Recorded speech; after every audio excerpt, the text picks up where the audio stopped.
जरांगे पाटलांनी मुंबईत येण्यासाठी रोड मॅप दिलाय कार्यकर्त्यांना। अनेक वाहनातून ते मुंबईला येणार आहेत। सरकारची काय तयारी आहे? यापूर्वी सुद्धा सरकारच्या वतीनं अनेक मंत्री महोदयांनी जरांगे पाटील साहेबांना विनंती केलेली आहे।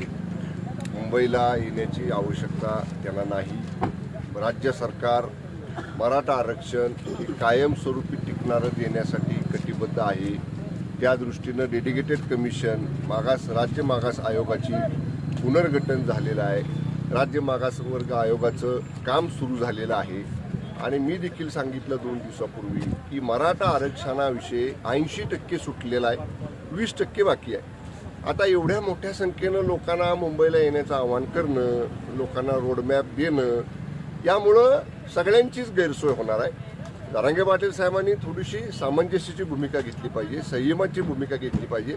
सरकार काही करतच नसेल, हातावर हात मारून बसला असेल तर अशी भूमिका घेणं योग्य आहे। सरकार सकारात्मक प्रतिसाद देते।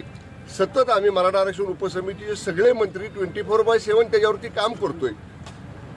सुप्रीम कोर्टमध्ये सुदैवानं आपलं क्युरेटिव्ह पिटिशन ॲडमिट झालंय, त्याच्यावर 24 तारखेला सुनावणी होणार आहे। सगळ्या बाजू आता एवढ्या सकारात्मक आहेत, प्रश्न सुटण्याच्या मार्गावरती आहे आणि मग लाखो लोकांना मुंबईमध्ये या म्हणणं, त्यांची गैरसोय होणं ही मला योग्य, म्हणजे मला ते काय बरोबर वाटत नाही। मी परत एकदा जरांगे पाटील साहेबांना परत एकदा आपल्या आजच्या इंटरव्ह्यूच्या आपल्या बाईटच्या माध्यमातून विनंती करेन की त्यांनी संयमाची भूमिका घ्यावी। त्यांच्या काही सूचना असतील की बाबा 24 तारखेच्या क्युरेटिव्ह पिटिशनमध्ये सरकारनं हे मुद्दे मांडावेत, त्यांच्याशी कधीही चर्चा करायची आमची तयारी आहे। ते जे मुद्दे सांगतील, जे समजा क्युरेटिव्ह पिटिशनमध्ये मांडणं अत्यंत आवश्यक आहे ते आम्ही मांडू। जे त्यांना काय या मराठा आरक्षणाच्या बाबतीत म्हणायची त्यांचं म्हणणं ऐकून घ्यायला आम्ही सतत तयार आहे, परंतु कोणाचीही गैरसोय होणार नाही अशी भूमिका जरांगे पाटील साहेबांनी घ्यावी, एवढंच मला म्हणायचं। बच्चू कडूंनी शरद पवारांना चहाला बोलवलंय, महायुतीत 3-4 जागा लोकसभेच्या मागल्या, हे दबाव तंत्राचा भाग वाटतो? मला त्या बाबतीत काही सांगायचं नाही। राजकीय पक्ष आणि राजकीय नेतृत्व असताना सुद्धा काही व्यक्तिगत संबंध असतात। आता पवार साहेबांचा सारखा ज्येष्ठ नेता, राज्याचं नेतृत्व करणारे नेते हे आपल्या गावात येत आहेत म्हणल्यानंतर बच्चू कडू साहेबांनी त्यांना चहाला बोलवलं असेल, पण तुम्हाला माध्यमांना माझी विनंती आहे, तुम्ही दुसरं दाखवत नाही। बच्चू कडू काय म्हटले की एकनाथ शिंदे साहेब मुख्यमंत्री आहेत तोपर्यंत आम्ही महायुतीबरोबर आहे, त्यामुळे तुम्ही ते सुद्धा जरा जास्त दाखवा। तुम्ही एवढंच दाखवताय की बच्चू कडूंच्याकडे पवार साहेब गेले, आता काय महायुतीचं होणार?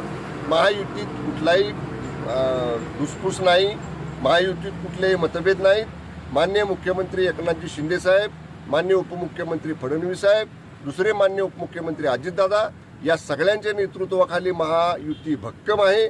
45+ खासदार आणि 200+ आमदार हे आज तारखेला तारीख, ठिकाण, वार आणि हे असलेले साक्षीदार यांच्या देखत तुम्ही लिहून ठेवा, याच्यामध्ये बदल होणार नाही। 45 खासदार महायुतीचे महाराष्ट्रातून निवडून येतील आणि 200पेक्षा जास्त आमदार महाराष्ट्रातून महायुतीचे निवडून येतील।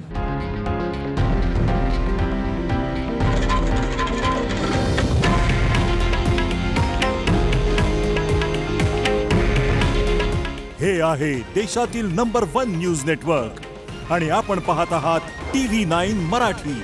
काळजी तुमची, हित महाराष्ट्राचं।